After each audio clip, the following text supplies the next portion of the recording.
बर' माहारिनि आबुं गुस्लायनाय टटेल रेभलिउसन फर टटेल चेन्जनि थाखाय रायजो राजाखौ बुंदों आइ आफा जांख्रिखां बोराय बुरै जांख्रिखां हाबा हारिमुआव हाबा मावनायाव वर्क कालचाराव गोसो हो लेखा फरायनायाव गोसो मोजां लेखा फरायनांगोन गोग्गो सोलोंथाइ लानांगोन समाज रिभलिउसननि थाखाय जौ जुवा दायना दायनिनि हेंथायै माखासे प्रसार अभियानफोरखौ जोङो आइ आफाखौ फोजाखांनायनि खामानि मावदों आरो बिनि उनाव नोंथांफोरजों बड'फानि सान्थौ सानस्रिजों गेरेमसा माहारि दानाय रांखान्थियाव सोलोंथायाव राजखान्थि अधिकारनि बाथ्रा जोंनि हारिमु राव थुनलाइखौ जोंनि बर' बिजोङाव फरायनाय फरायसा फरायसुलिखौ मोजां सोलोंथाइ होनांगौ गोग्गो सोलोंथाइ होनांगौ बर' मानसिया जि मिडियामाव फराया मानो बे साफ्रोमबो फरायसा फरायसुलिया मोजां सोलोंथाइ मोननांगौ बे गासै बिथिंखौ लानानै सांग्रांथि लाबोनाय हाबाफारिखौ जोङो मावबाय थादों 2020 मायथाइनि 27 जानुवारियाव सुक्ति जाबाय कोविड कर'ना भाइरास फैबाय बोसोरसे नङा बोसोरनै गोबाङा जोंनिफ्राय बिदाय लालांबाय आरो दिनै कोविडआ जोंनि गेजेराव गैलिया बेबादि महामारिया पृथिबियाव आरो दाफैथों बर' हारियाव आरो दाफैथों मानसि सुबुं माहारिनिखौ बेबायदि जेंनायाव दाखोख्लैथों आनान गसाइनियाव जों अरायबो आरज गाबो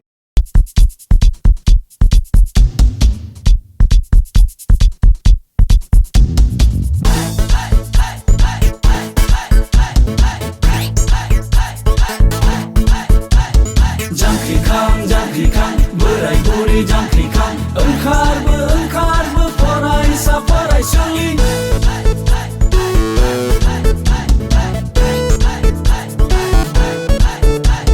सुबुं सांग्रांथि हानजा सुरनाय जांख्रिखां बयबो जांख्रिखां ओंखारबो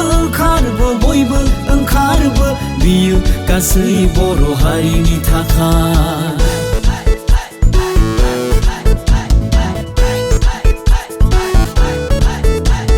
नोंनि साननाय आंनि साननाय बर'खौ गेरेमसा हारि दानाय लैहोर ज' जों बयबो होस्रिखावो गोरबोआव गेदेरथार थांखि लाना बर'नि इयुनखौ सिमां नुना गोरबोआव गेदेरथार थांखि लाना बर'नि इयुनखौ सिमां नुना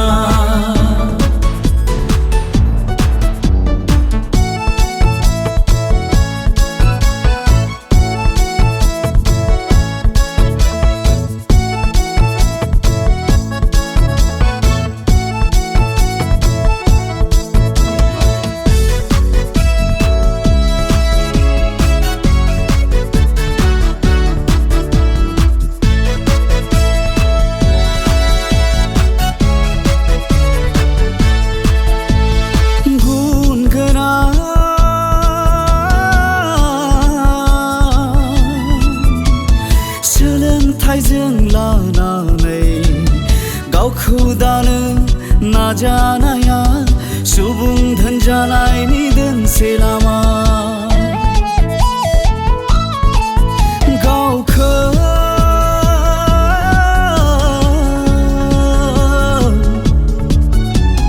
गायसंनो थाखाय नाजानाया थांना थानायनि गोजों लामा फेग्रा मुवानिफ्राय गोजानाव था खोमसि फोथायनायखौ बयबो नागार उन्दै बैसोआव हाबा दाला मैहुर खालामनायनिफ्राय जानगाराव था गोग्गो समाज दानायाव बयबो बाहागो ला थार बिजिरनो बयबो नाजा बयबो नाजा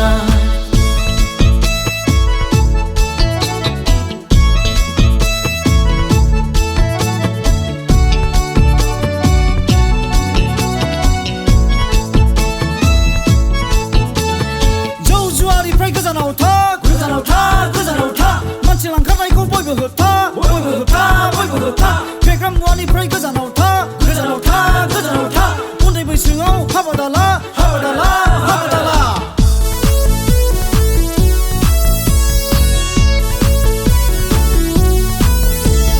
जोंनि हाखौ जोंनि बिथाखौ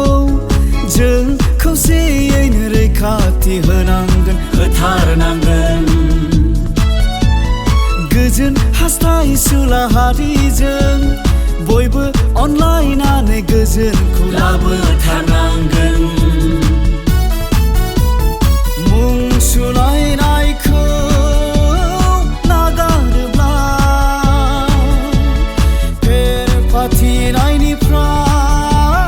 जानगाराव थायोब्ला अब्ला गेरेमसा हारि दानाया जाफुंसारगोन बुहुमाव बर'फ्रा अराय समान मोनगोन गोग्गानानै थांना थानो हागोन गोग्गानानै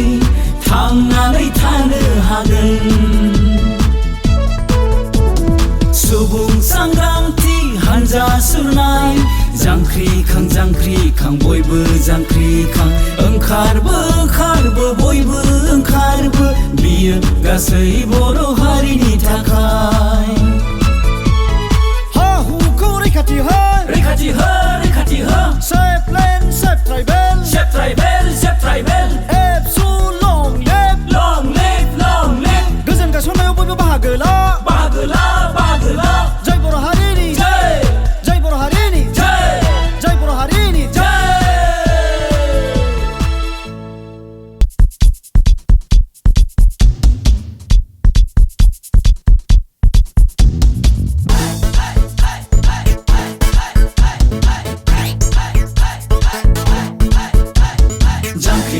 जांख्रिखां बोराय बुरै जांख्रिखां ओंखारबो फरायसा फरायसुलि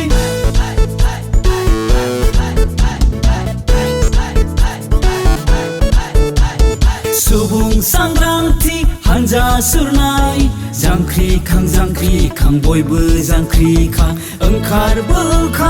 बयबो ओंखारबो बियो गासै बर' हारिनि थाखाय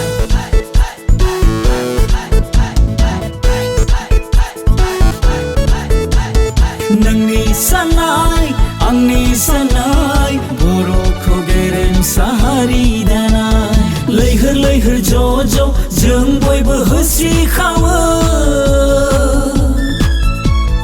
गोरबोआव गेदेरथार थांखि लाना बर'नि इयुनखौ सिमां नुना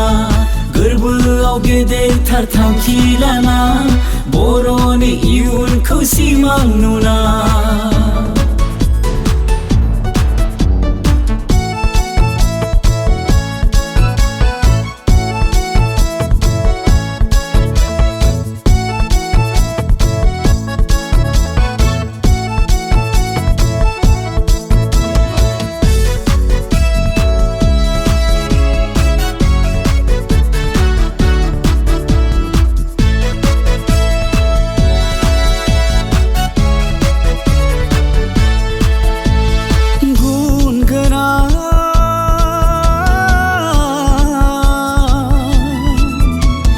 सोलोंथाइजों लानानै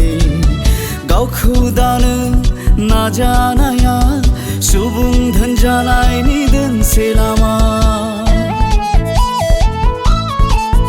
गावखौ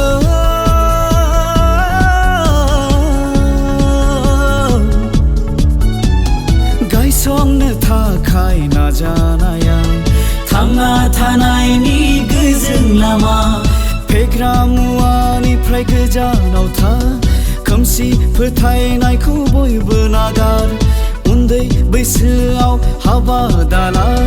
मैहुर खालामनायनिफ्राय जानगाराव था गोग्गो समाज दानायाव बयबो बाहागो ला थार बिजिरनो बयबो नाजा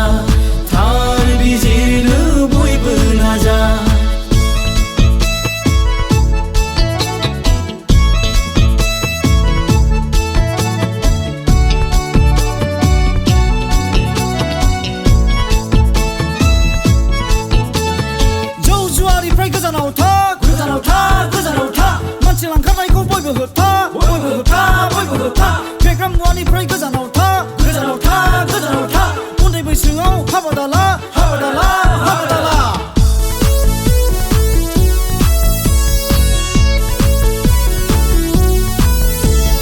जोंनि हाखौ जोंनि बिथाखौ